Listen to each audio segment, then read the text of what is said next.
વિશાલ મહેશભાઈ પાચાણી, વિશાલ સેજપાલ તથા ગૌતમ મકવાણા નામના બે શખ્સો હતા. મારી ઓફિસની અંદર ઘૂસી આવ્યા હતા. કેમેરો ચાલુ કરીને તમે ખોટા ધંધા કરો છો, 1 લાખ રૂપિયા તમારે આપવા પડશે, નહીંતર તમને બદનામ કરી દઈશ. બરોબર. આવી એક પોતે હું એક મ્યોરબી ટાઈમ્સ નામની ન્યૂઝ ચેનલનો પત્રકાર છું. આવી પત્રકાર તરીકેની ખોટી ઓળખ આપી હતી અને પૈસાની માગણી કરી હતી. મેં કીધું આવા પૈસા મારી પાસે નથી. મને ખેંચીને નીચે સુધી લઈ ગયા અને મારા ખીચામાંથી હાથ નાખીને તારી પાસે અત્યારે કેટલા પૈસા એ મને આપી દે એમ કરીને પોતે લૂંટનો પ્રયાસ કર્યો હતો. પોલીસે જે એની ધરપકડ કરી છે અને આવા હું તો દરેક લોકોને આવું કહેવા માગું છું કે આવા જે પણ લોકો આવા બોગસ પત્રકાર છે, જે પણ લોકો આનો ભોગ બન્યા છે, આ લોકો પોતે હિંમત કરીને પોલીસ પાસે આવે.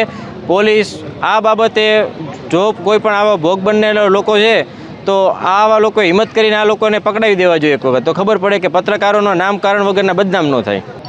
પોલીસ અહીંયા બનાવ સ્થળે આવી હતી. મને જાણવા મુજબ આને રિકન્સ્ટ્રક્શન કહેવાય.